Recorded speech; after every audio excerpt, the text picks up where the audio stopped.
sorry, someone's, okay, sorry. Just got the recording warning, so Chris, you've hit the right button. Pay my respects, to the elders past, present and emerging, and extend that respect to Aboriginal and Torres Strait Islanders peoples here today. So for Melbourne, we're talking, addressing and paying our respects to the Wurundjeri people of the Kulin Nation and the Eastern Kulin Nation. So, okay, everyone. Like I say, welcome for tonight's event on discussing early career pathways. We're meeting young, for everyone, right? Yeah, we're some young leaders who are engaged in the sector, obviously. We're going to hear how they found their way into the sector, what they're actually doing in the sector, and particularly the types of challenges they've come across, that they've encountered, and maybe even at this early point or at this point in their careers, any lessons they may have learned or may have learned so far. So we'll get on with it. So I don't think I've forgotten anything there in terms of introducing things. I'm not sure how many people are aware of what we're going to do in terms of the layout, but we're going to have a discussion with each of our three special guests. They're going to talk for about 10 minutes or so, and we'll ask some questions. When everyone's finished, we're going to open up the floor a bit, as it were, to all of you. If you have questions you want to ask and points you want to discuss, you can put a hand up, open up your microphone, or in fact, pop a question or a comment in the chat box, which Chris will be facilitating, and ask that way if you want, whether it be for technical problems or because you don't want to speak on your microphone, that's fine. And we'll do that. And then hopefully at the top of the clock, I'm thinking, I missed what Chris was saying before, but I think we're aiming at the top of the clock for breakout rooms. We're going to try and break into smaller groups depending on the numbers we've got. And you'll have a leader in each room, and obviously our three guests will each go into three of the rooms to discuss more intimately, I guess, the points that have been raised and questions and just discussion points around starting a career and the sort of things you want to look at and ask about early career pathways in the development sector. Okay, so we might start off by introducing each of our guests, who they are, and we'll start by getting into each one of them. So we have our three guests tonight, three wonderful women. So we have, and I'll go across the list as I have it here in order. So Rachel Richardson's in Fiji at the moment. So she's working with Palladium. We have Barclay Sutton, who is working with Save the Children, is that right? On an education project with Save the Children, and we have Elise Beacom, who is working with Oxfam Australia. So we might actually go straight to Rachel. Rachel's in Fiji, so we'll go the farthest first and work our way back in on shore. So Rachel's currently the Acting Pacific Regional Expansion Coordinator for Palladium International. As I said, she's based in Fiji. Her substantive role is as the Learning Manager for Market Development or of the Market Development Facility. And Rachel joined Palladium back in 2018 and over the next 12 months was promoted to an associate in the organisation. Rachel has a BA in International Studies and Politics, also a Masters of Middle Eastern and Central Asian Studies. What's the name? It is. Sorry, we got microphones on. Sorry. So sorry about that. So like I say, Rachel's in Fiji. She's managing under the constraints, as are many of us in Sydney and Melbourne. She's managing under the constraints, particularly in Fiji, of a bit of a COVID outbreak there. She's only been there for a few months, 3 to 4 months, Rachel, I think. So unfortunately, pretty much that whole time has been either in lockdown or very limited to where she can go and what she can do in her position there, and familiarising herself with Suva as such and getting to her actual office, doing quite a lot of work from home. But yes, hopefully surviving well. So Rachel, I'm going to throw over to you if you want to talk a bit about, like I say, about your career so far and about what it took to get into it and some of the challenges you faced getting to this point. Yeah, I feel like you've covered it. But no, I'll flesh it out a little bit. Hi everyone, my name is Rachel. As Jill says, I'm the learning manager for the market development facility. It's a DFAT funded program that's managed by Palladium. I started with Palladium in July of 2018, and I started in this specific job with MDF in January of 2020. I guess to go back to the start of how I got here, as Jill said, I did a Bachelor of Arts at Melbourne University in Politics and International Studies and Gender Studies. I did my honours thesis on women's labour rights in the global garment manufacturing industry. And that retrospectively sounds like a very developmenty topic, but if you'd asked me at the time if I wanted to work in development, I don't think I would have said yes. That wasn't really my plan.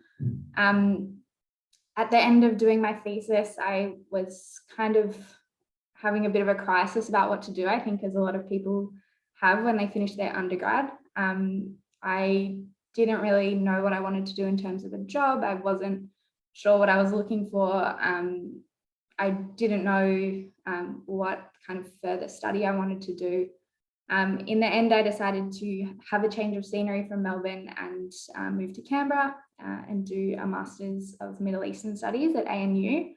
That was a bit of a random choice, but I was kind of looking through course catalogues trying to work out what to do next. And I had really loved Middle Eastern history subjects that I'd done in my undergrad.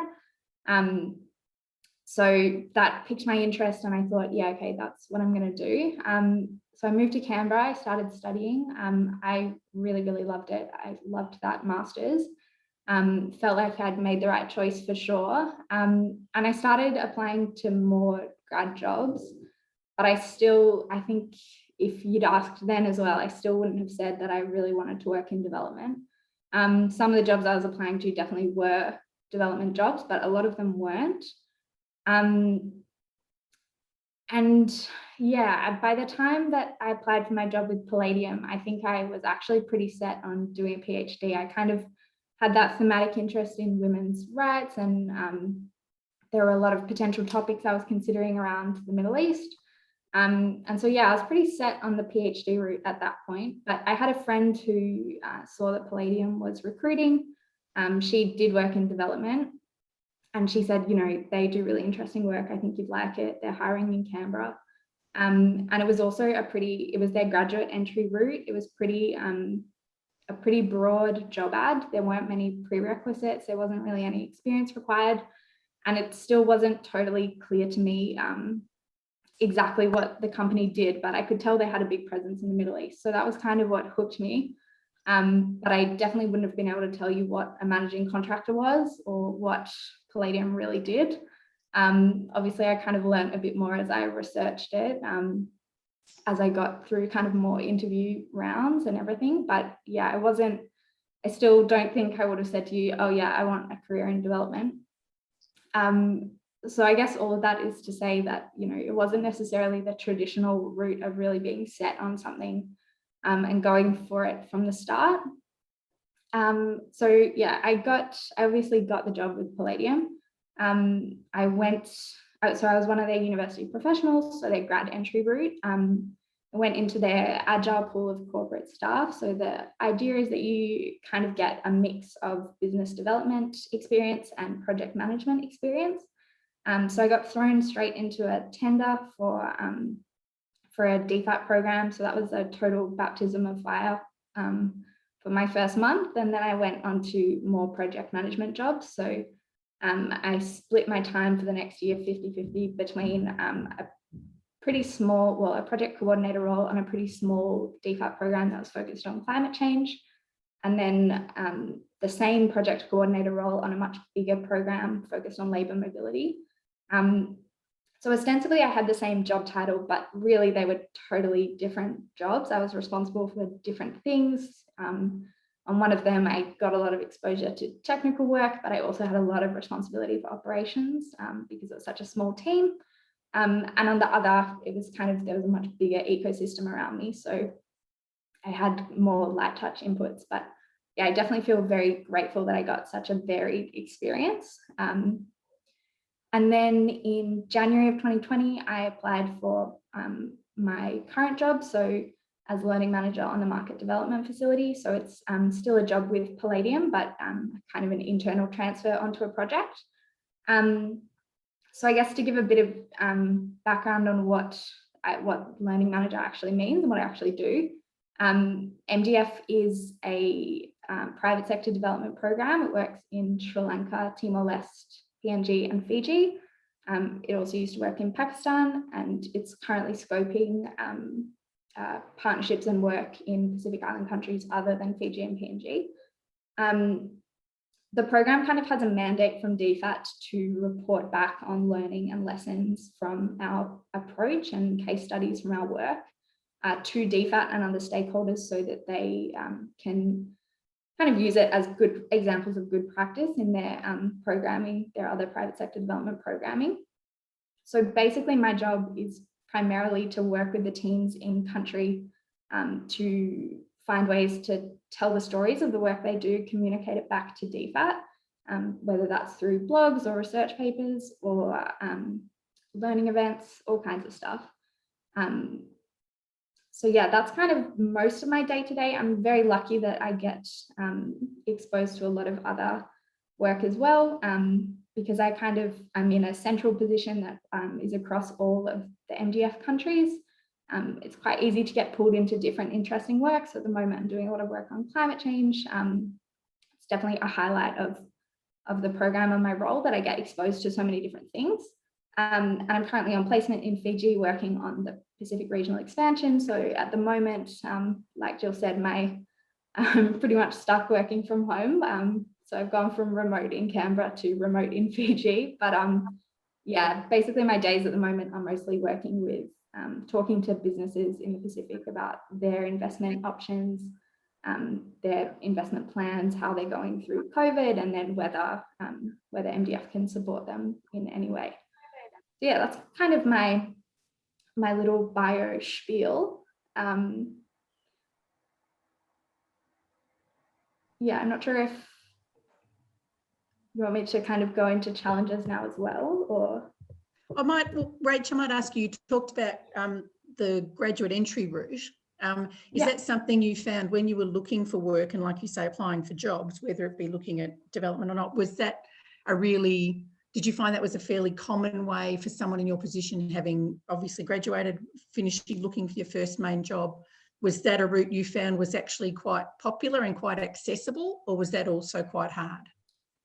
I mean, I definitely think my view of that is a little bit skewed by having been in Canberra at the time. It's definitely, I don't know if there's any Canberrans on the call, but that's definitely the done thing in Canberra is APS grad jobs and grad recruitment. And it's like a big focus of people's third year of uni and their like early postgrad years. So my view is a bit skewed by that. I guess I'm not sure to what extent other managing contractors have a similar program in place. And I definitely think that Palladium, certainly at the time, I'm not sure if it's evolved in the last couple of years, but at the time, Palladium definitely had a very open-ended job ad. Like there really wasn't any prior experience in development specifically required. It was more about all-rounders, and my cohort and the cohorts that have followed definitely come from a pretty broad range of backgrounds. So I definitely think that was a great option, but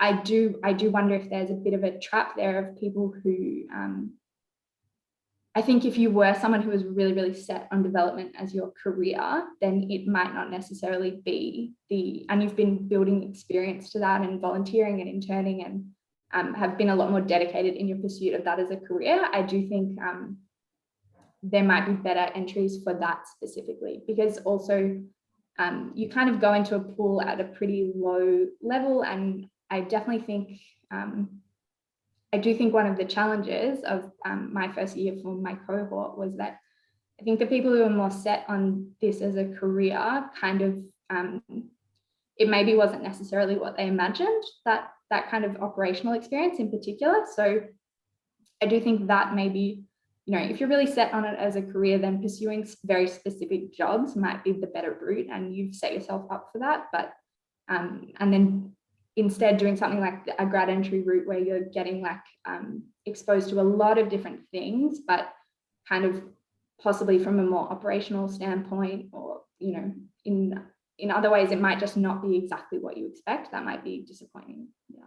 Okay, so in terms of you saying that it's a fairly broad range as a graduate, obviously, and what you said about your job, a fairly broad range of the sort of things you're covering and the work you're expected to do. Have you found that that process in terms of the job requires, what the job requires of you is something that Palladium has supported as an organisation in terms of that learning curve, encouraging you and supporting you in terms of that learning curve, or is it a bit of a being thrown in the deep end and you have to figure it out?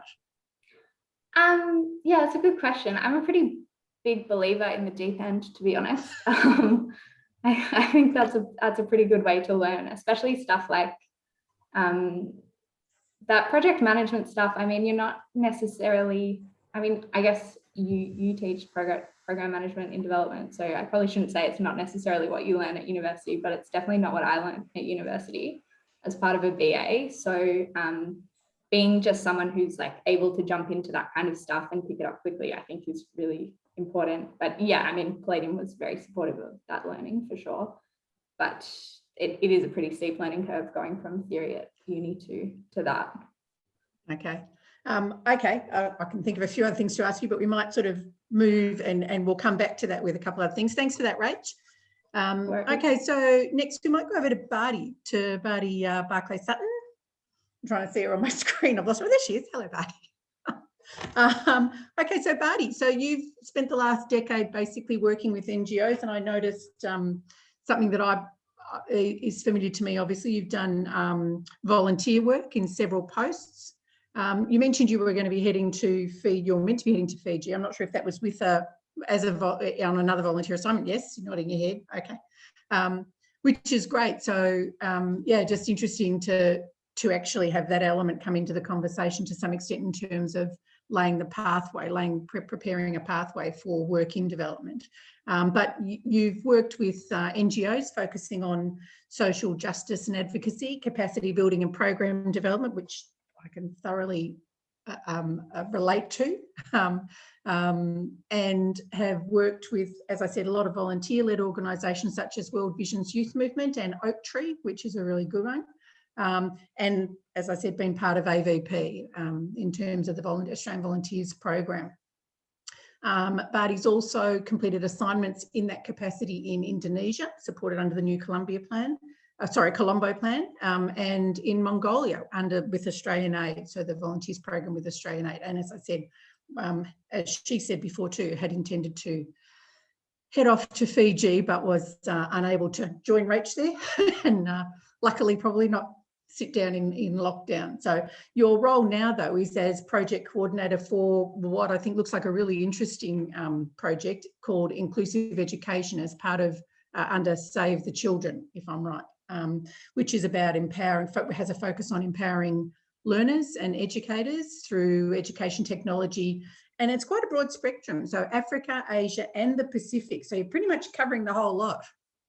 Certainly the global South. So yeah. So and you've also the event. So volunteers, the event manager. Sorry, I'm just reading your bio here. I have been through it. You're about to become president, or have become president, of the Melbourne Development Circle, which is a not-for-profit community group, which is really interesting. So I'd be interested to hear about any work you do in Melbourne around that. Yeah. So and in terms of education, you obviously you are currently, I believe, doing a PhD through ANU in applied anthropology and participatory development, which I find quite an interesting combination. So Barty, I'll throw over to you if you want to talk to us about what you're doing and some of those other links. Thanks so much, Jill. And I will just correct, I'd love to be doing a PhD, but I am still at the master's level, unfortunately. Oh, sorry, beg my pardon. If any of my bosses are on the line, you'll give them a heart attack. I'm concerned when you say you'd love to be doing a PhD. To a PhD. PhDs frighten the life out of me, and Rachel don't laugh. So, That's yes, so a master's is fine. Definitely. Well, thank you so much for having me today. I just wanted to acknowledge that I'm calling in from Wurundjeri land of the Kulin Nation, and acknowledge that sovereignty was never ceded. I'm aware that on the online events at the Melbourne Development Circle, we hold many, and we have people who join us from around the country and around the world as well. Chris was actually a panelist for us recently, so now the roles are reversed. I'm used to being the facilitator and not the speaker. But yeah, thanks so much for posing some of those questions to us.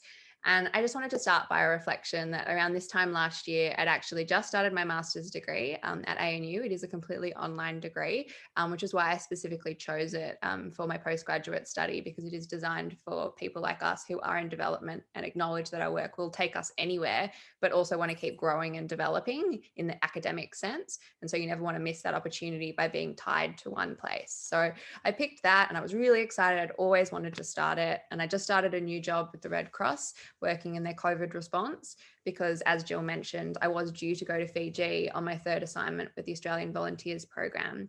And I came back from Mongolia in March last year. I was on the second last commercial flight out before the borders entirely closed. I had to fly home via Turkey. If anyone understands geography, that's the opposite direction to Australia. And it was just as the pandemic was kicking off, and I was due to depart for Fiji very soon, only a month I was meant to be home. I had an entire trip planned to visit all my friends and family because I'd been away for a year, and then life entirely changed for all of us last year. And I know we spent a lot of time reflecting on the pandemic. For anyone in this industry, both the people that we're working with and the people that we're working for, it has been transformative. But for those of us on this call who are interested in working in this sector or are currently in this sector, you know, my heart goes out to you, because I honestly thought I had made the worst decision ever to want to work in this space, because there were no opportunities. And all of a sudden, my whole next year that was already planned, my life was in storage, in a storage container, and everything was just on hold. And I had no idea what was happening. And now, you know, we're very much used to uncertainty, but that was a very scary place to be as a young professional who had invested so much time. You know, as you could hear, I've been in development for 10 years. I'd invested all my time, and I just signed the dotted line to a $45,000 master's degree and thought, maybe I need to make a new decision. Maybe this isn't for me. I love it and I'm passionate about it. But it did really feel like our generation had been sold a lie of follow your passions, because economically, that's just not the reality. We still have bills to pay. And, you know, Jill mentioned I have been involved in a lot of different volunteer organizations, and that's been simply because I knew that development was the space I wanted to work in. And I was very well aware that a degree meant absolutely nothing to getting a job in development, because the minimum entry level criteria is 5 years pretty much. And so the barrier to entry is so high. So I purposely made the decision to volunteer while I studied, so that when I graduated with the degree, I had the experience ready to go so I could start working in the sector. And so I just wanted to take that moment to kind of take that step back, that the fact that I'm on this panel this evening is an absolute honor, that I'm working in the sector again and working in a capacity that I'm very grateful to be in.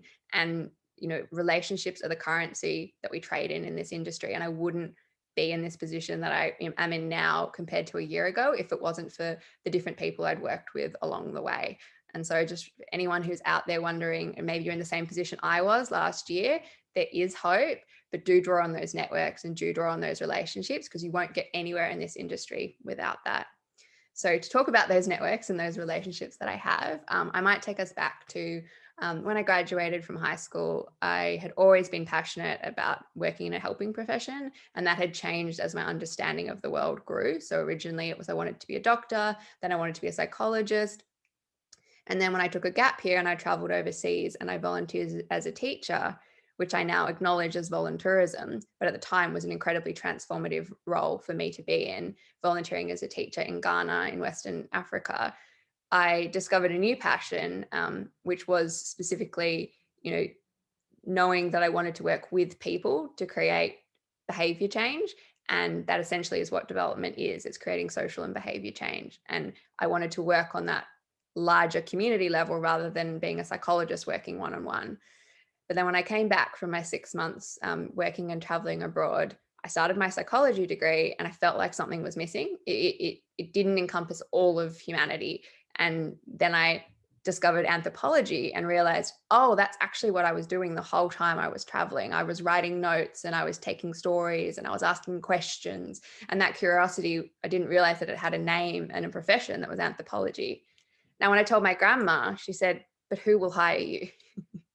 So I know she's not on the call this evening, but someone hired me finally. So there was hope. But of course, there's confusion, because for many of us who are young and working our way, not just into this sector, but into any sector, we're well aware that the jobs that we're now going into never existed before. I'm in a unique position at the moment where I've just got a promotion at work and I have to design my new role and design my title. And I work in so many multifaceted ways in the organization. We're struggling to come up with one hybrid title because it just doesn't fit neatly into a box anymore. And so I never could have imagined the roles I would have when I graduated. But I do acknowledge that all the different things I took along the way. So working with World Vision as a fundraising promoter, that then led me to advocacy. And I realized that I wasn't a salesperson, but the skills I gained from that, I then transitioned to volunteering with World Vision in the advocacy movement. And we worked quite closely with the Campaign for Australian Aid. And then I got to see the political side. So then I decided I wanted to try and be a policy officer with Oaktree. And I tried that, but it was kind of too top heavy, and I missed the relationship building and I missed the working with people and achieving things together. I didn't like just sitting at a desk writing away doing policy, and I said, okay, that's not for me. But I wouldn't have known that if I didn't take that role on. And then Oaktree was in a position of growth and they wanted to look for growing their regular giving program. So then I brought on my marketing and fundraising hat back.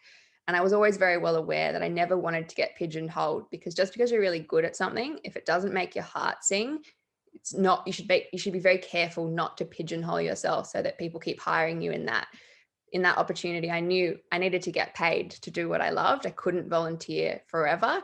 As many of us are aware, it is quite taxing and it is a privilege to have the time and capacity to volunteer, but that does obviously leave a deep vortex within the industry of diversity of thought and experience, because only people that have the privilege of being able to do extracurriculars such as volunteering can be, a part of that.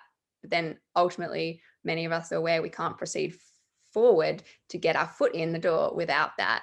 So when I had the opportunity for paid work, I just had to take it. And I was really grateful to continue to work with Oaktree in a paid capacity for a short period of time, building up that program and building our relationships with our donors. And then was finishing up my degree, and I had done my Australian Volunteers assignment through Melbourne University when I did my arts degree. They fortunately had a partnership. So for one of our summer subjects, we could go overseas for 2 months and work with the Australian Volunteers program in Indonesia with a community organisation.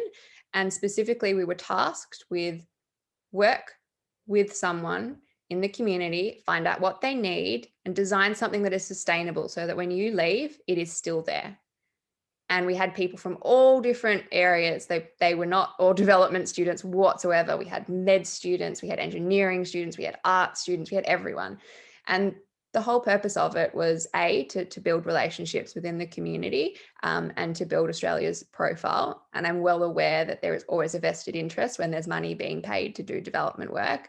And I'm aware that that's part of that context. But essentially, I found a lot of people actually really struggled with it because they said, but I'm not making a difference. I'm not changing the world. I'm not changing their lives. And one of the projects was working around advocacy and public health messaging around brushing your teeth. And they said, I didn't come all the way to Indonesia just to teach people how to brush their teeth. And they hated it. Unfortunately, I'd been with World Vision for quite a time by then. So I was well aware of what these kind of circumstances are like and the nuances that sometimes come up between expectations and reality. And I very much reflected on that experience of dropping all my expectations. And we ended up working with a disability rights advocate. And we got him into rooms and meetings because unfortunately our privilege as an Australian got him in the room, and then we pushed him forward and he told his story and he told the politicians what he needed. And we, essentially used our white privilege for the good in that sense.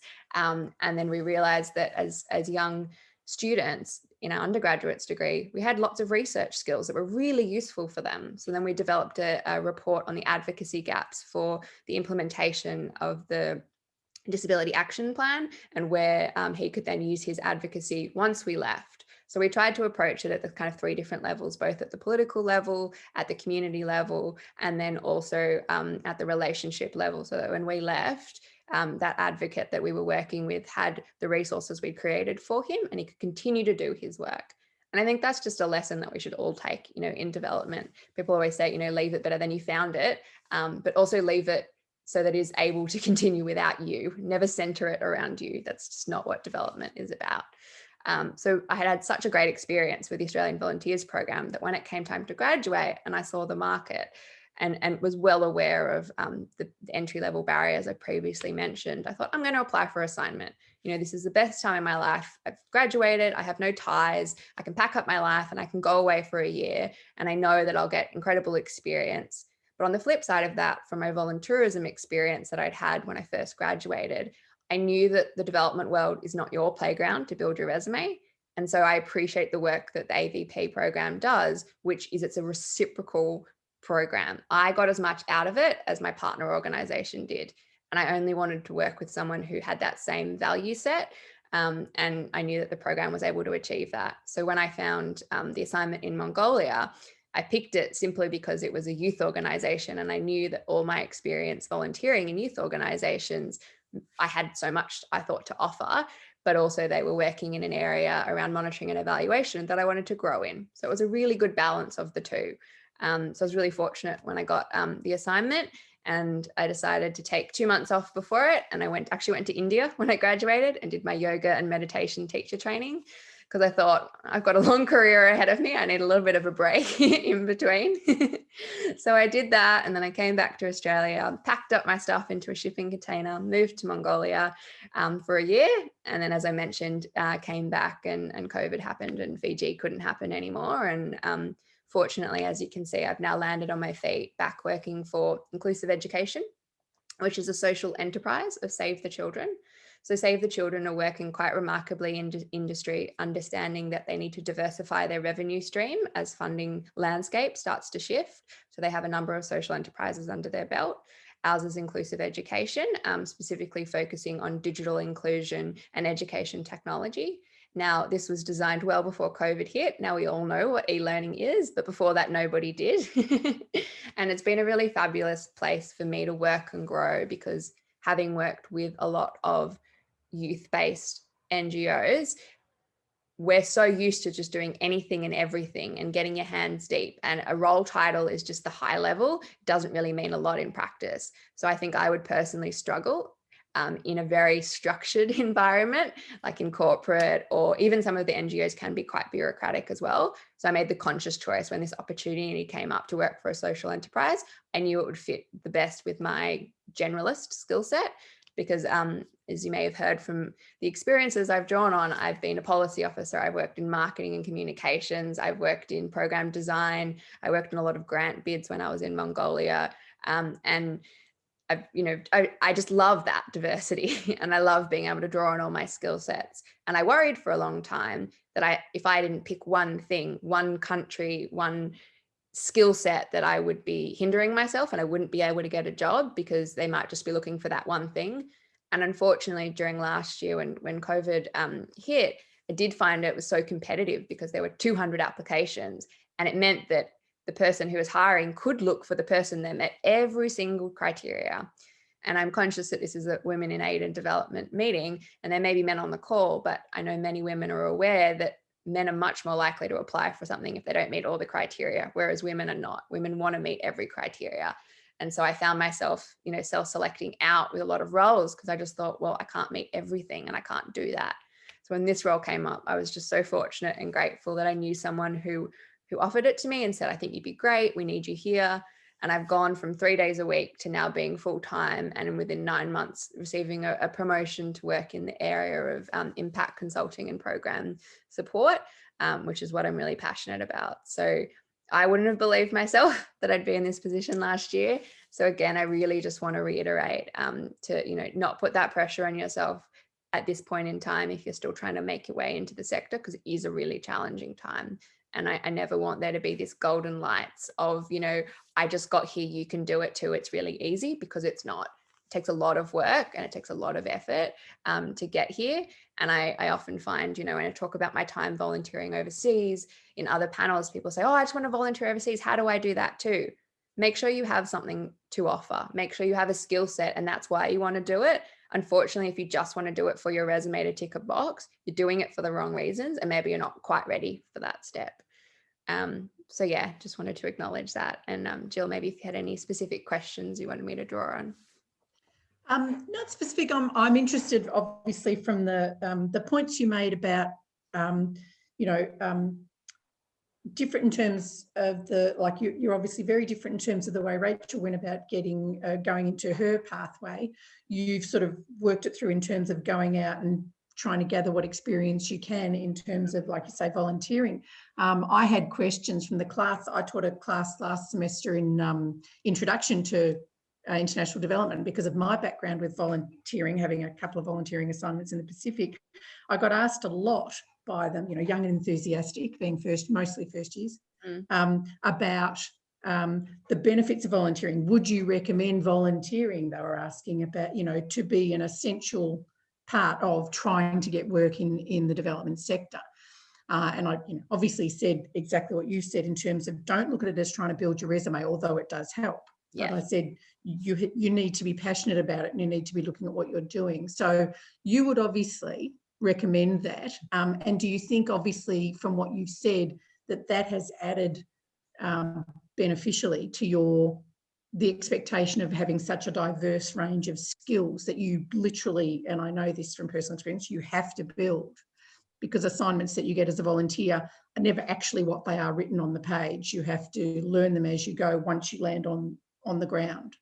Yeah, 100%. And I will reiterate the point I made earlier that, in this industry, relationships are the currency you're trading on, and you get that from volunteering and the networks that you're exposed to. So as was previously mentioned, I'm currently continuing volunteering with the Melbourne Development Circle as their event manager. And I'm going to be appointed president at the end of this year as well. And I absolutely recommend, we are a volunteer-led organisation, very similar to Women in Aid and Development. We do this because we believe in networking and connections helps us achieve both the outcomes we're trying to achieve within development, but also for ourselves. You do need to have that personal growth. And we host monthly meetups for a community of practice. And it is specifically so that we can discuss the hard questions with each other. And we can run panels where we're talking about the really challenging issues that we're facing in development, like localization, and it is meant to be more around, when our volunteers come to us and say, hey, I want to be involved in what you're doing at MDC, we say to them, okay, what's your plan? What do you want to get out of this? And that's always the goal that we have in mind with that, because it is the networks, and because they have, something like MDC behind them, or when I had World Vision behind me, or Oak Tree, having that behind you to then go out and approach and create and build networks. You can't do that just as one person. You mean nothing to that person. And I can't remember what panel it was I was listening to, but I remember a speaker said that every volunteer organization you have on your resume, that is like a reference for you, saying, I hold these values the same as that organization holds.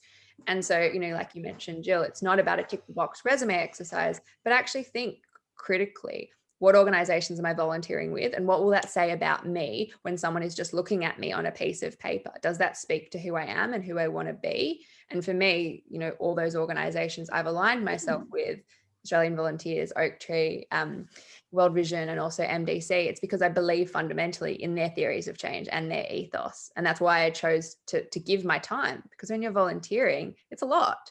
You're giving your time away for free, right? You don't just do it because it's a nice thing to do. I think we all in the development sector know that one very, exactly. very well. And again, I want to reiterate what I said before. I think young people are really being shut out. And I know at Oak Tree, they went through a really incredible process around a diversity inclusion strategy to ensure how can we make sure more diversity is coming through. And within the time I was at Oak Tree, now, for anyone who doesn't know, it's an entirely volunteer-run organisation. It went from when I started over, I think, a period of 2 to 3 years, the 4 leadership positions were all white Australian. And when I left, they were all people of colour except for one. And that's a testament to strategies they put in place to acknowledge and appreciate how could we start to make sure we're attracting diverse talents. And I think it's a reminder for any of us in the sector as well, to ensure that we're having that representation, because fundamentally development is trying to make changes to human challenges. So you can't just have one version represented. Yeah, and I think the important point you make there is a couple of factors. Is there tends to be a belief, especially by the younger generation, if they want to get into development, volunteering is a good way to go, but it has to be something more romantic, I guess, like overseas volunteering, going somewhere remote or tropical or whatever. Whereas in fact, there are really good organisations here within Australia that you can, like you say, be it MDC or WiAD, whatever it is. Correct. And the fact that that's more relevant even now because we can't travel to volunteer, we can't go anywhere. And also just, I wanted to acknowledge that the Australian Volunteers Program is now doing remote assignments as well. Yes. And that is another way that you can get involved and again, offer your skill set, but also grow your skill set with relevant experience. UN has volunteering assignments as well. And in both those cases, unfortunately with the Australian Volunteers Program not now being overseas, you don't get the stipend that comes with it. So I was offered my Fiji assignment remotely, but I'm not in a financial position where I can give that time for free without the stipend that is my living situation. So, again, that is not for everyone. No. And I'm aware that then is now going to close some doors for some people to get that foot in that they need to make headway in the industry. But there's many, local opportunities. And don't forget about community development. There's so much that can be achieved, and that is a transferable skill set. It doesn't just have to be, as you mentioned, romanticized international development. Yeah. And I think it's an interesting point you raised, and we can discuss it in the discussion space, the Q&A space after we've spoken with Elise. But volunteering is a very interesting aspect, especially what they call, like you say, remote volunteering or e-volunteering. Trying to do that, it's a very hard thing to navigate if you can no longer go overseas. And interestingly, one of our fellow WiAD members today who couldn't be here tonight emailed a link to it was an MPV article, I think, was it, Chris? It was an article about a woman who had found her way. She was planning on going volunteering and had basically was volunteering from home because she'd found a way to remote volunteer with an organisation. And it raised the questions of, as you say, remote volunteerism, which is a word I hate, but it's and volunteering, remote volunteering and stuff. And in fact, I have a feeling our next event in December is going to be about volunteering, but Chris and I will confirm that a bit later, but that was the plan, I think it is, where this will come up far more for discussion about the value of volunteering and where the value is for remote volunteering. Because as you say, if you choose to do remote volunteering and keep that going, there isn't a stipend with it, or if there is, as with AVP, and that's very, very small and you can't survive on it. So it becomes a bit of a double-edged juggle. sword, like you mentioned. Very much so. And I always just want to be really transparent about that, that I was in a privileged position. But at the same time, I did burn out because I was working in hospitality to pay my rent. And then I was working 3 days a week volunteering. And then I was doing my bachelor's degree. So I was working 7 days a week. So I do want to be completely transparent that it's not just a simple tick the box. Great, I'm going to do my volunteering and then I'm going to get my degree and then I'm going to get my job. Even that doesn't guarantee it. And I'm not saying that to be pessimistic. I just think, again, we should never pretend like it's an easy path that we've chosen. No, there is the reality that you have to make a living, especially, when you're young and you're launching on a career, you do actually have to pay your bills and make a living. That is very true. All right, Barty, well, I'll leave you there. We'll get on to Elise.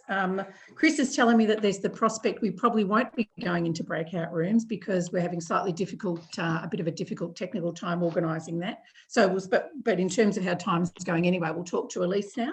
And then we'll open it up for a lot of what hopefully there's a bit of a floor open for a lot of questions. I think Natalia, you put your hand up before for a question, but if we can hold off till after Elise, we'll open up the floor and have a bit of a Q&A. So Elise, we have Elise Beacom. So Elise is the Institutional Funding Partnership Manager at Oxfam Australia. She's also been in the industry working in development for about a decade, beginning her career I'm finding links with everybody tonight. Her career as a journalist which is like my background many moons ago, with a desire to report on global issues. So that's really interesting. And in fact, worked for the UN, Elise, if I'm reading this right, in Copenhagen as a writer, in a writer's role. You've also had roles in Sierra Leone, Afghanistan and Geneva, and then come back here to Melbourne. Bit of peace and quiet, obviously, coming back to Melbourne. So with, travel obviously now not a part of what we all do. But yeah, and also, interestingly, probably for Bardi, that you have a Master's in Applied Anthropology and Participatory Development from ANU. So you guys will have to just swap notes, obviously. And a Bachelor of Journalism and International Studies. So Elise, I'll throw over to you if you want to follow a similar sort of thing and just tell us all about you and how your career pathway has panned out in terms of what you've been doing. Yeah, thanks, Jill. Yeah, I noticed a couple of other commonalities with Bardi as well. I volunteered in Ghana as well, also a generalist. So I definitely think we should swap notes after. I also want to call out, I've had a cold the past week. So if I have to mute myself for a cough break, I'm not being rude. So hopefully we won't get that. I've got orange juice and water next to me. Absolutely fine. Just go as you want. Great. So I'm going to take you back to 2012 for my career story so far. I moved to Copenhagen for love, which is romantic. The love story didn't work out. I'll let you know that now. But lots of other good things did come out of it. So it definitely wasn't a waste of time. And yes, as Jill mentioned, I was a journalist at the time. So I grew up in Adelaide, but I'd been cutting my teeth in regional Victoria at the Cobram Courier, which was in Cobram Barooga, a town on the Murray River, 5,000 people. So I was reporting from everything to crime to a giant zucchini that a man had brought into the office. And that was really fun. So moving from there to Copenhagen was a big decision. But I took my usual approach, and you'll see that this becomes a little bit of a mantra for me throughout my career so far, of just saying yes to the opportunity before thinking of too many reasons to say no or to think why I shouldn't. So I managed to organise an internship at an English language newspaper over there called the Copenhagen Post.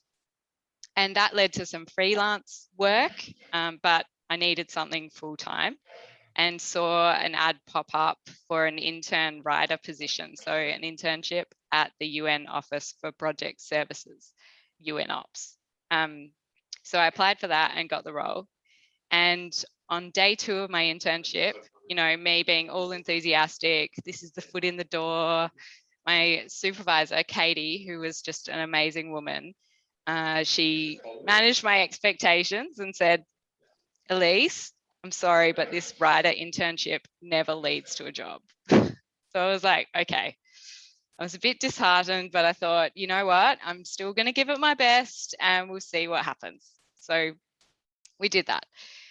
Anyway, Katie, my supervisor, went on leave for 4 weeks. And actually that was a real opportunity for me because there was a lot of work she needed to do that wasn't being done. So I had to step up and take on more responsibility. And the head of communications saw that and noticed it. And he ended up offering me a 6-month role as a result of that, which was amazing. And that turned into a more permanent position in the team. So in that role, I was doing a lot of writing about the work on the ground, and it was incredible, great team, just interesting to be on the inside of the UN, which is a huge machine.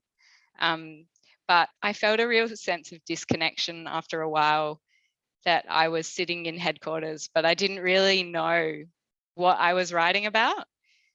So I had this real desire to go and work in the field. And I told this to my supervisor, that this was a development goal that I had.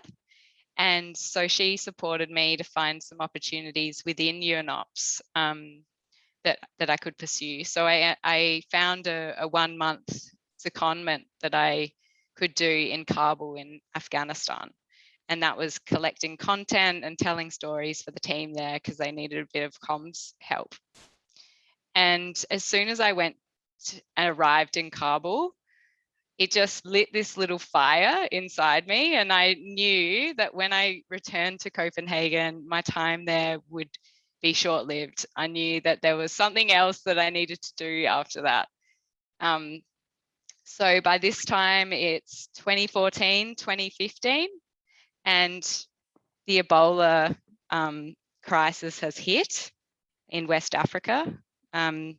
UNOPS is trying to set up an office in Sierra Leone, and there's a monitoring and reporting officer role there, which is actually offered to a colleague of mine who's more senior than me. And he declined it just because of the health risks. We didn't really know much about Ebola at that time. So he decided he wasn't comfortable with it, but he knew that this was something that I would like to do. So he actually put my name forward for the role. And I had a 7-minute Skype conversation with my would-be director about the position. It was a horrible line, but I saw the job description and I accepted the 6-month contract. Again, I said yes before thinking about it. And I had 7 days to resign from my current role, to get my injections, to pack up my apartment, to say goodbye to all my friends after 3 years in Copenhagen. And I had to renew my passport as well, and managed all of that somehow. And then this is how incredibly naive I was in that moment as well, and underprepared, because I remember sitting in the departure lounge in Copenhagen, Googling how not to catch Ebola on my phone as my flight was about to depart. So I was not prepared for what I was about to go into, but it was a steep learning curve, I can tell you that. So yeah, the early days were super tough. We didn't have an office. We were camped out in the UNDP compound. There were 12 of us around a conference table. The air conditioner didn't work. The toilet was broken.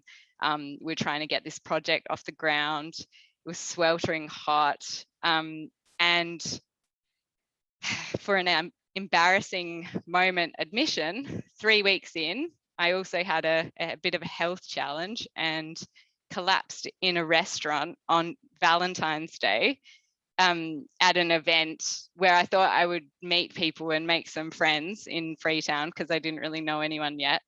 But on the way down, I smacked my face on a table. And so when I came to, I was bleeding from the mouth, and there were 50 WHO staffers surrounding me, all thinking I had Ebola. So I spent 2 days isolated in this UN clinic. I didn't tell any of my friends and family what was going on because I knew they'd be worried, but then got tested, and it turned out to be food poisoning, a very exotic case, which I think was caused by baked beans. So that was quite a relief. But to say that I did recover from that professional humiliation, and I did stay on in Sierra Leone. But the project had some challenges of its own. We were meant to be providing logistical support to foreign medical teams, but the epidemiology had changed so much that that wasn't actually needed anymore. So we had to completely change what we were doing for the project, which actually meant our whole project team ended up being made redundant, which was, yeah. So what happened was the Ministry of Health asked us to instead build permanent triage facilities for their hospitals, and we did not have one single engineer on our project team. So we had to clear out the decks, and I was offered a role as a desk officer in Ghana instead, but I decided I wanted to stay on in Sierra Leone. I can tell you that that role was really difficult. It was 2 levels up from the role I had been in before. I was completely out of my depth. I, had my Prince 2 project management certification, and I had that master's, but I didn't have proper experience developing project plans or like writing donor reports. I was so green, and there were a lot of days that I just questioned myself, but I was somehow able to just truck along, and I was just so inspired by what we were doing that I literally bounded out of bed every day at 6 a.m. ready to meet the next challenge of the day. And there were always many, and I would always have 6 things on my list to do that day, and I'd end up doing none of them because I had to do 6 other firefighting things that would pop up on the day. So when I look back on it, it was probably one of the most formative roles that I've had in my career, because I just learnt so much. It was a real sink or swim moment, like Rachel was talking about earlier. So I stayed on in Sierra Leone and got a role collecting stories and lessons learned with the Irish NGO Goal, which was really fun. It was just a short 3 months contract, and I actually got that role because I happened to be part of the same running club as the country director. So those sort of connections can really help. After Sierra Leone, I had a couple of months off in Adelaide, which is where I grew up. And then I got a call up for a role in Afghanistan in Mazar-i-Sharif. And that was actually working on a roads construction project, which was funded by Swedish CEDA. And it was one of the same projects that I visited when I was on that short mission in 2014. So I said yes, of course. And unlike Kabul, where you live in a shipping container in a big compound, in Mazar, I was living in a house on a property that was 180 meters around. And I knew that because I used to jog around the perimeter sometimes when the treadmill became too boring. I lived with 2 middle-aged men from Nepal. One was my boss, and we ate 3 meals a day together. We played a lot of badminton. We watched the occasional Hindi film, and it was probably 9 months of the best preparation for Melbourne lockdown that I could have hoped for. So that was very good.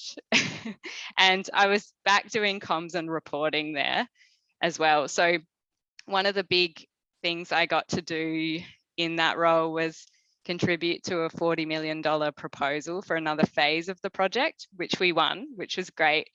And that set me up well for what I was to do when I returned to Melbourne.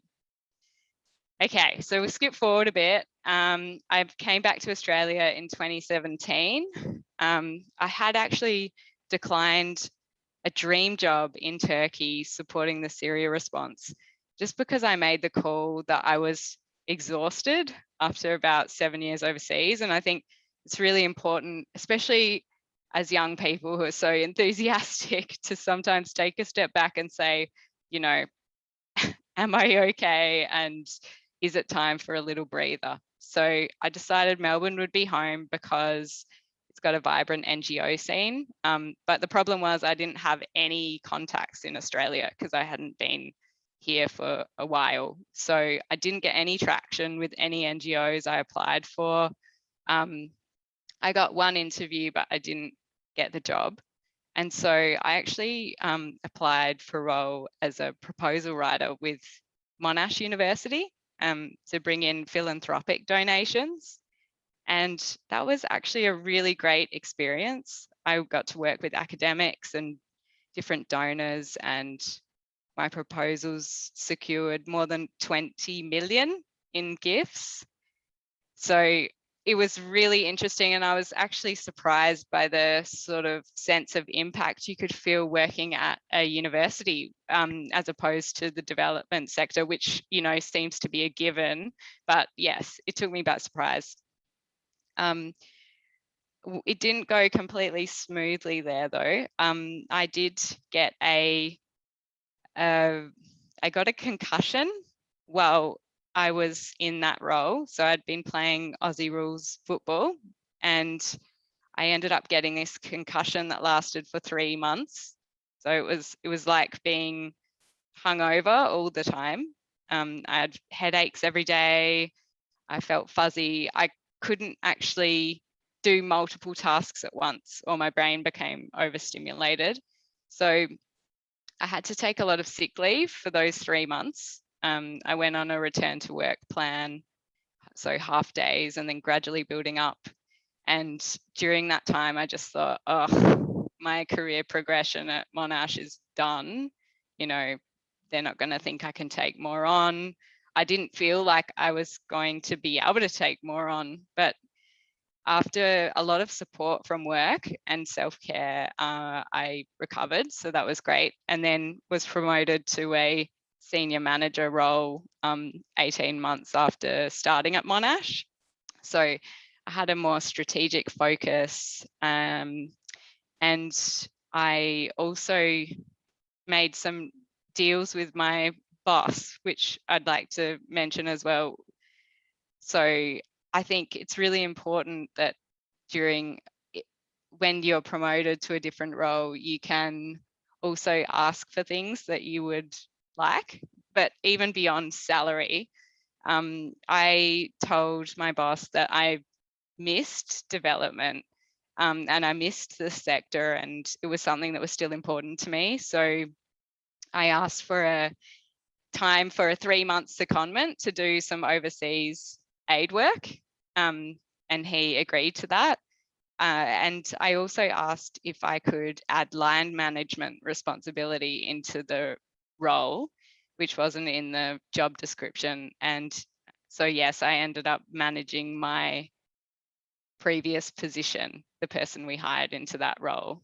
So that was a really great opportunity to learn some management skills. And after a couple of months, I went from having 1 direct report to managing a team of 6. So that wasn't really what I had in mind, but I did learn a lot on the job, and I was supported to do some management courses, which really were excellent and helped. And, you know, would listen to the Harvard Business Review, Women at Work, and all of these sort of podcasts to get tips. Having a mentor as well really helped me with those sort of curly questions.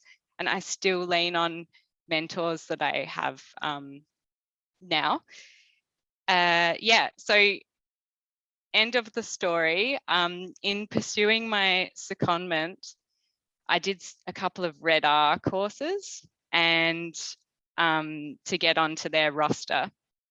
And during one of those courses, I met someone from Oxfam Australia who offered me a lift back to Melbourne.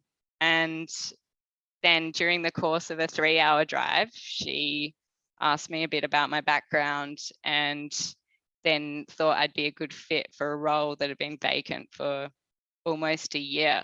So the lure of coming back to the development sector was very strong, and I said yes and applied, and that's where I am today. It's amazing, Elise. I think you need to write a book, quite frankly. You certainly need to write a book.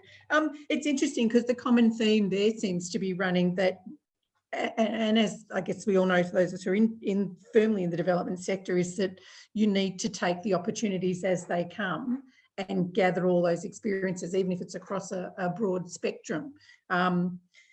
Like I say, that common theme is the ability to be diverse, both in skills and accepting opportunities that come up. So would you recommend, you know, given your experience and the things you did jumping around from the different countries, especially in particular areas, you know, in the Middle East and stuff, and would you recommend that sort of adventurous approach in hindsight to someone who's starting out a development career? And I suppose also added to that, I'm curious, given that we are women in aid and development, and that with the pathway you took by just taking opportunities as they came up, how did being a female in that particular environment factor into your decisions to take those opportunities, but also the way you were able to take the best of those opportunities, so work in that field, sort of thing, and in those locations? Did that play a part at all? Yeah, so to your first question about taking opportunities, I wouldn't do it differently, I think. I think for people starting out, if you can figure out firstly what's your personal sense of what you feel comfortable with, and then work within that space and go to some of the places that aren't as popular to go to, which, you know, sounds awful, but if you're applying for a UN job in New York, it's going to be much more competitive than applying for a post in Kabul. But it also comes down to what you feel personally comfortable with. So I think, yeah, it would be different to each person and their sort of risk appetite as well. Okay. Yeah. Okay. But certainly challenging environments as a woman, and particularly in Afghanistan, I think in some ways it was a strength because I was able to go into the communities and speak with the women, whereas my colleagues, my male colleagues, couldn't do that. So I could buddy up with our community mobilization leads who were women, and do my reporting role and add something there. But yeah, there were, I mean, you know, you get back chat, or I had a comment from an international staffer who we were setting up a workshop, and someone just said, oh, Elise can do the icebreaker because she's there to entertain us all. You know, that was the comment. Oh, lovely. And so so you learn to deal with that, but you also call it out when it's appropriate. Yeah, true. Yeah, true. So you talked about some of the challenging times where you felt like you were in over your head, but and talked to them as referred to them as being formative. Did you get support through those times? Like, you know, where you were not thrown under the bus, but thrown into those situations where you didn't feel your skill set was necessarily up to that. Was there support there, sort of similarly to what I asked Rachel in terms of just that support when those problems did arise? Not really. I would say that I became very close with my project team, and once I think when I was really, you know, underwater, I just looked back at the people I was surrounded with and thought, wow, you know, I might not have this experience, but there's a lot of people in this room who do. So I really drew on their experience and would almost use a sort of a collating or like a compilation method of getting everything together for me to deliver my report, but drawing in ideas from others who might have had those skills, and being able to lean on colleagues in that way meant that I was able to deliver on what I needed to do. And I don't know, I just sort of, it was a very steep learning curve, but towards the end of it, I felt like I had a handle on what I was doing, because I guess the other option was leaving. So yeah. And again, I guess that's the common theme that's come out from all three of you, is that basically acquiring skills as you go, even if it wasn't intentional, has really been what sort of fed the pathway you've followed and your ability to do face some of the challenges that have come up. So I guess that to a great degree reflects what the development sector is basically it's a massive learning curve for anyone who's involved in it. You don't go in with a specific skill set and only apply that skill set. So from what the three of you have said, that seems to be the common theme to a great degree. Jill, can I add something to what Elise was mentioning? Yes, sure, buddy. Yep. I think an insight I found recently is it's also really helpful to have someone who sees your potential and knows the direction you want to go in to push you outside your comfort zone. So I found in a lot of spaces, I have been very similar to Elise and very similar to Rachel. You're thrown in the deep end, you're kind of DIYing it. And when I took on this new role, I said, one of the things I want is I do want professional development and I want support to learn new things, but with someone who also knows what they're doing. I am a little bit sick of working it out for myself all the time. You want to have that structure, because if you are going through a grad program or if you are in a corporate space, they do have that more hierarchical approach to development. And I think, you know, as Elise mentioned, when you're taking on new roles, it's important to also ask for what you need and to put that forward and to really push for a professional development plan and hold the people you're working with accountable to making sure you get access to that. And again, having people who have seen my potential and say, no, I think you could do that, to put you forward for those opportunities when even you might not be able to see it yourself. I think especially as women, we often have imposter syndrome, and no matter how good we are, we're often going to feel like we're never good enough and, you know, we're not in the right place. Yeah. So it's always good to have somebody else, not necessarily a mentor outside, but someone in your organization that's an advocate for you, pushing you forward for those opportunities.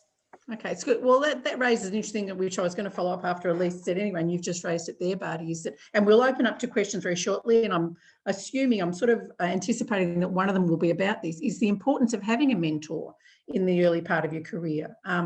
You know, it's obviously significant. Do you think it's an absolute necessity? Any of the three of you, do you think it's important to have a mentor to really facilitate, like you say, that I guess is a bit of a pressure valve release in terms of when you get to a certain point where you do feel a bit overwhelmed or you are looking for advice? Is mentoring a really big part of carving that early pathway?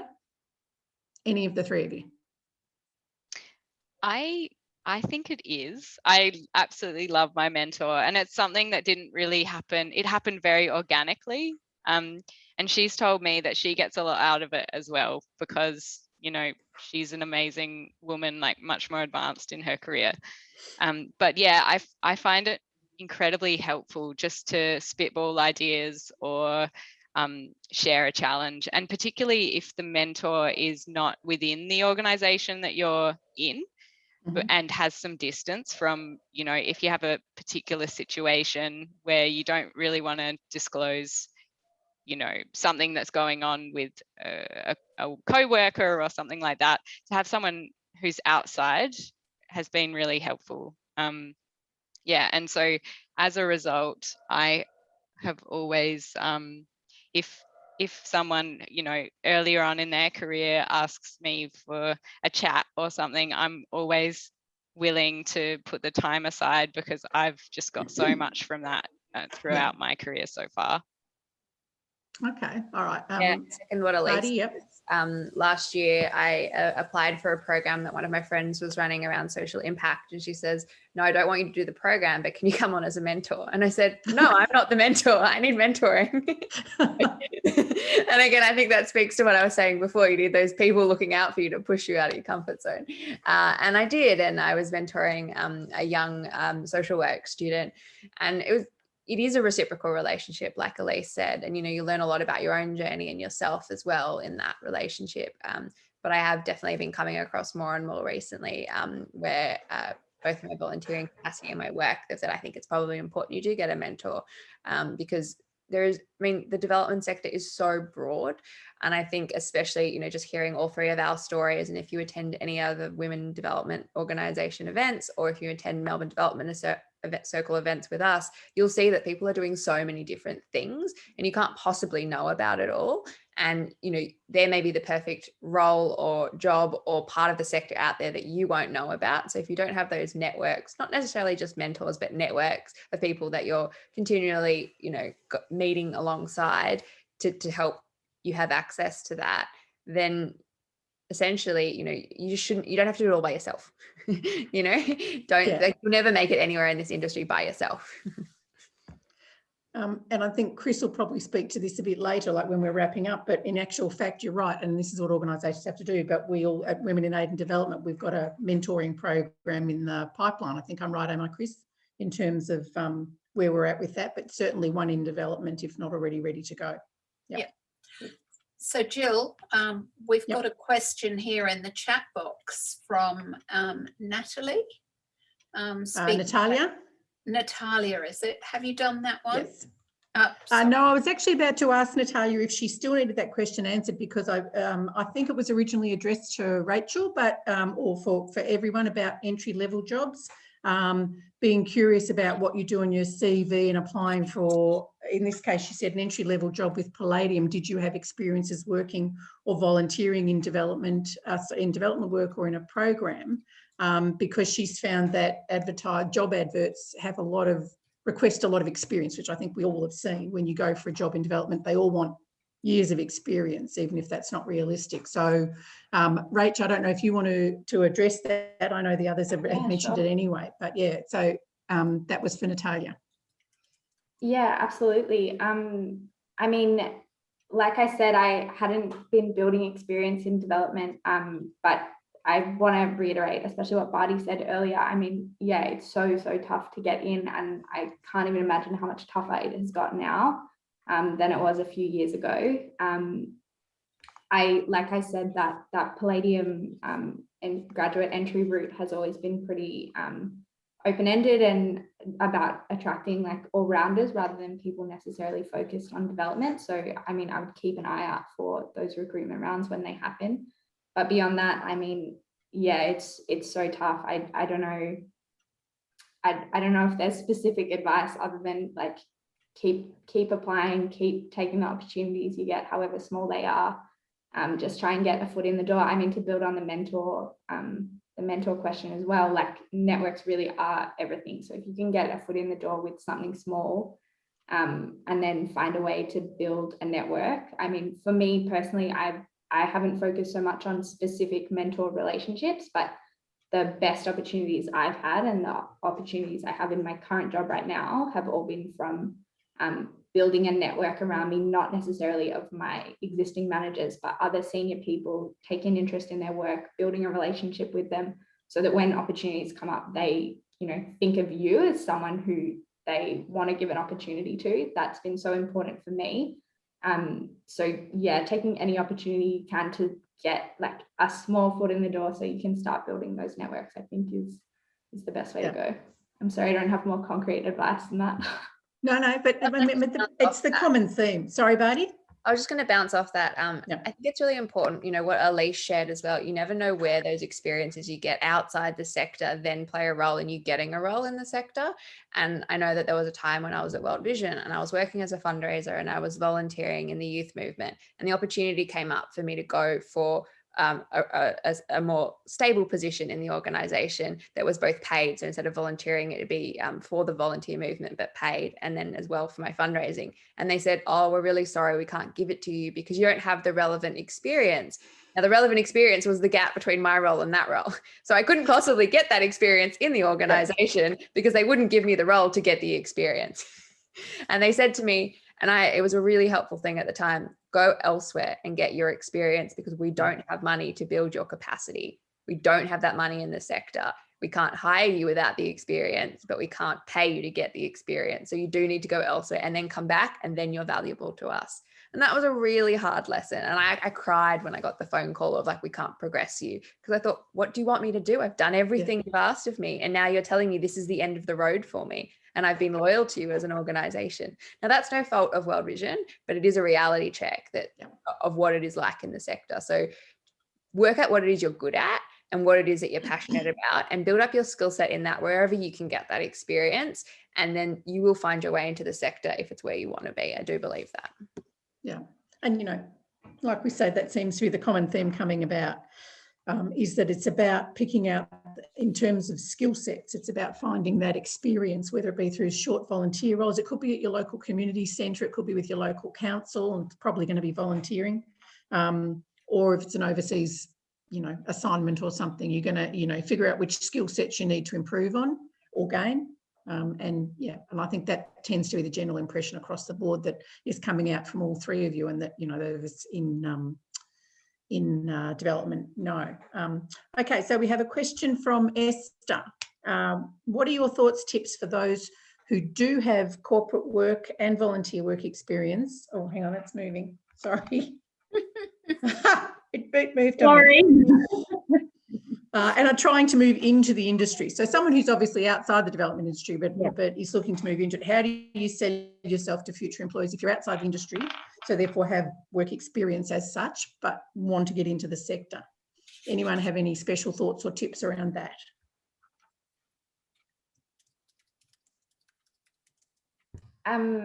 I am kind of going to build off an experience that maybe Elise would be better qualified to talk about, but I think one way to get in, if you have existing corporate work, is to start with a job that's maybe not your dream development job. Like something like proposal writing is a skill that every NGO and every managing contractor wants. That might not be your specific experience, but there's corporate jobs like that in all of these organizations.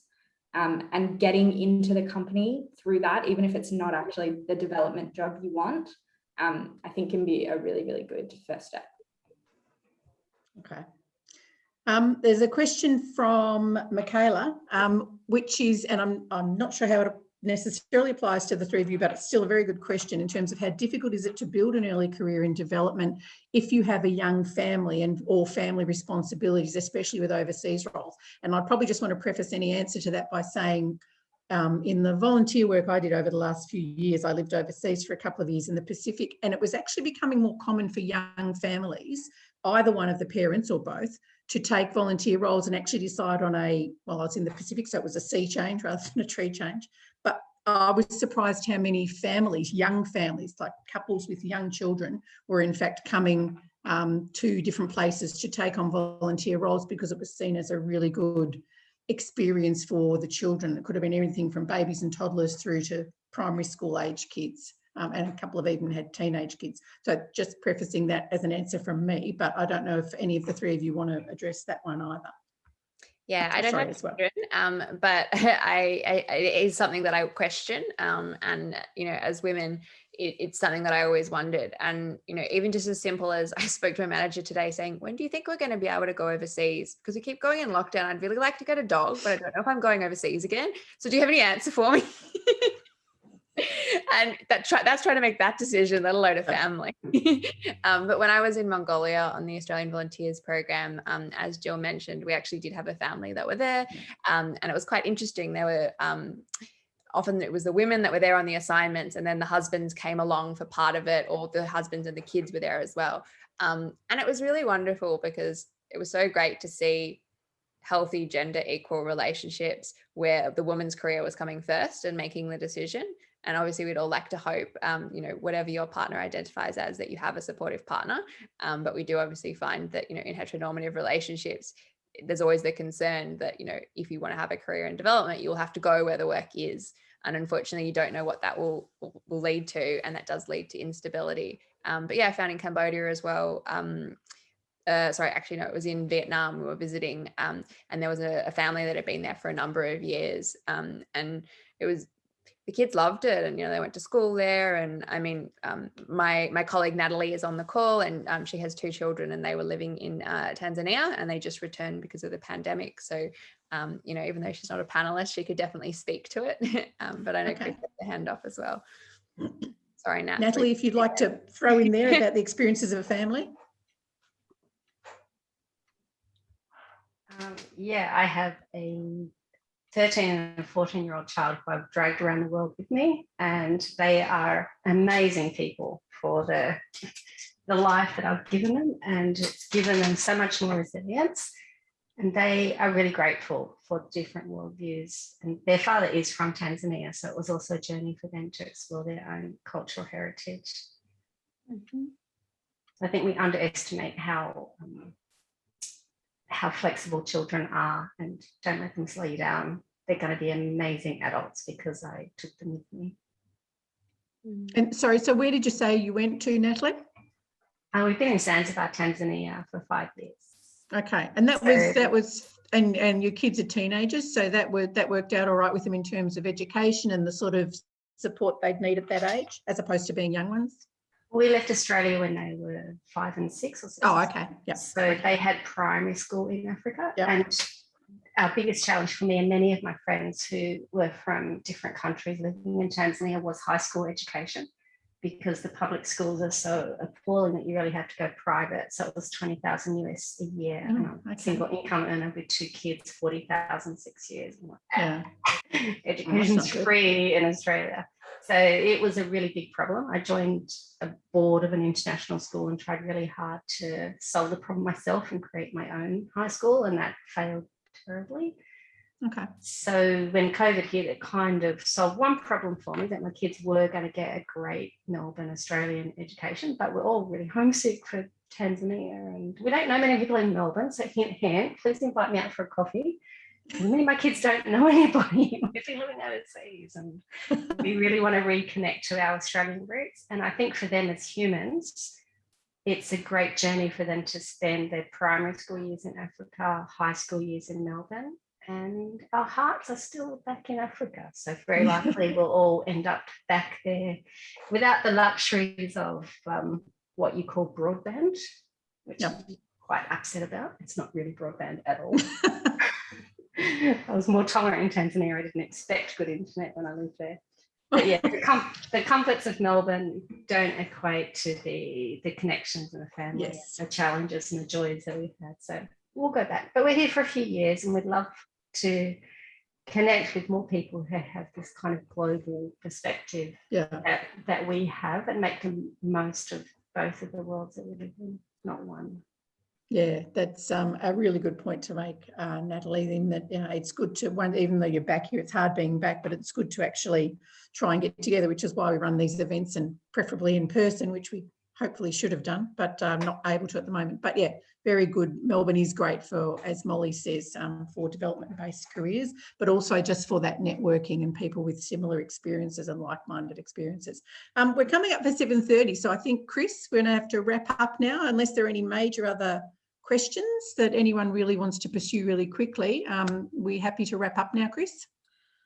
Yes, if I can just say a few words before we wrap, that would be great. First of all, I want to thank our wonderful speakers for the evening, Rachel, Bardi and Elise. Fantastic, so wonderful to hear your stories.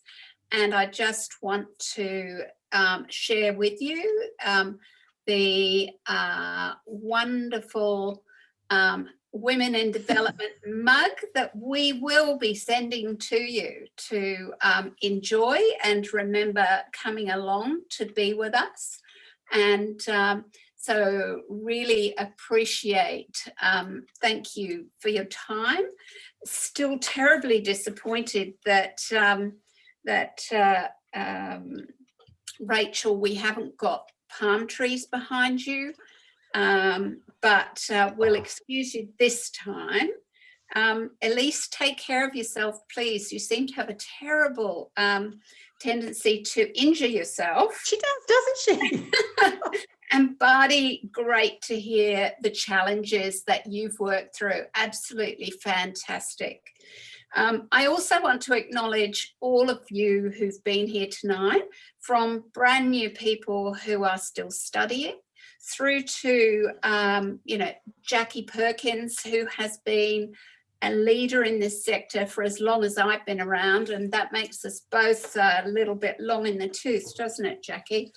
But we've got lots of people here who are signed up for our mentee and mentoring program. Great to see you. We're just getting our first program going, and there'll be a second run through, we hope, at the end of the year. And that really came up in what we were talking about tonight. So it is so important to have someone you can bounce ideas off. Our program has 3 levels. One is one session if you're early career, 2 or 3 sessions if there's a specific issue you're working on, or a full year. And our ability to deliver those depends on how many mentors. So speakers tonight, expect to get a request to become a mentor without a doubt. I just want to also highlight that we have normally lovely face-to-face networking, and we'd love you to come along. As you've noticed tonight, I've been enjoying my wine. So we normally have everybody with a glass of wine and some nibbles. So please come along next time. I was going to say we're missing the pizza and the wine tonight We are. and the ambience, but yeah. So next time, October sessions will be on monitoring and evaluation. That's right, Very yes. high interest programs. And then in November, as Jill said, volunteering and e-volunteering. We're looking forward to those. And I just want to also thank Jill. Fantastic facilitation tonight. Wonderful. My pleasure. We really appreciate what you've been doing. One other thing you might be interested in, if you are a little further along in your careers, you might also be interested in governance. We have got a workshop next Monday. It's on 9 to 12, and it's focusing on a governance career, what's involved and how you would get into that. So think about that one. And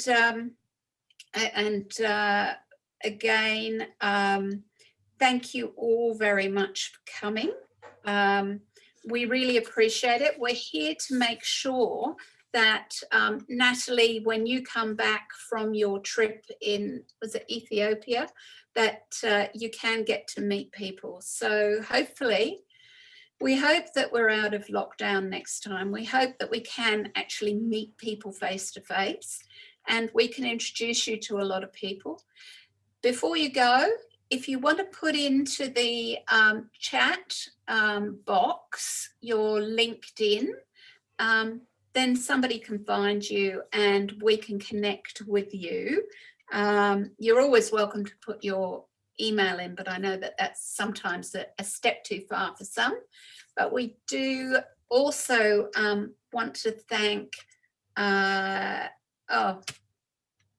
mine's gone blank, but Melbourne Development Circle is one of our organisational members, as is Oxfam. And so thank you very much for coming along as not only yourself as a speaker, but also representing one of our members. And remember, all of you can become a member too, just by going along to the website. So I think that's all from me. Thanks for coming. Enjoy the rest of your evening.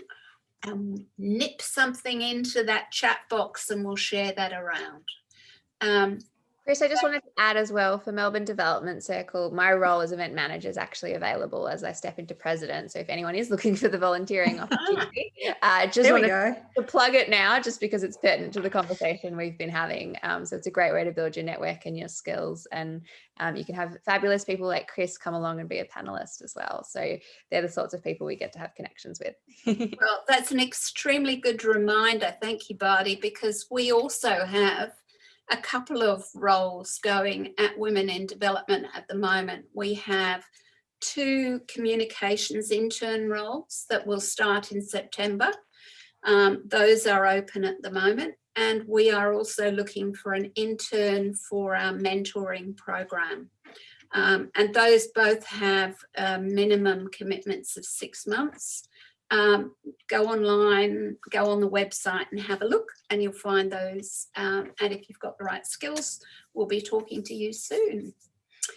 And I can see lots of lovely links. I was just thinking that, yes. Yeah, thank you, everyone. great. Lots of LinkedIn addresses and links going in the chat box, which is great. Definitely. And what we'll do is we'll just share those with those of you who are here tonight. Yep. So that you can see those. We won't do them more broadly, but we'll get those out to you. Those all out to you. So great to see you tonight. Let's see you in person next time. Hopefully. All right. Thank you, everyone. And thank you, Elise, Bardi and Rach. Yeah. Take care. Thank you again. Fabulous speakers. Yeah. Thanks. Yeah, no, really great job tonight, guys. Thanks a lot, everyone. Bye. Bye. Bye. Bye. Thanks again, Jill. Not a problem, Chris. I enjoyed it. It was good. Hopefully it went okay. Oh, I think it was fabulous. It was a great discussion and great conversation. I think we did really well with that. Yeah, they all spoke, and it was interesting. They all had different things, like aspects to throw at it, and a lot of experience, which was, I think, good for people who are, especially younger ones, who are interested in what career paths, and a bit of advice what to take. So that was really good. It's a shame about the breakout rooms, but I actually think it worked anyway. I think we would have been quite time constrained otherwise. We would have, but I spent quite a lot of time there trying to work out what on earth I've done wrong in my settings. I think it'll probably work next time. I've got a week to work it out before Sydney. Okay. Do you want me? You're right for Sydney next week? I think we are, yeah. Okay. I'm not sure how many we'll have yet, but we'll know that by next Monday. Okay. That's good. Okay. Well, have a good night. Go and have another glass if you haven't finished that. Finish that one, or go and have another. I might pour myself one now. I wasn't going to have one while I was talking. I might go pour one now and sit down. Good idea. And just survive lockdown. Indeed. That's all we're doing at the moment. All right. Thanks a lot for that, Chris. See you later. Bye. See you later. Thanks. Talk later. Let me save this chat. Okay. Bye. Bye, Natalie.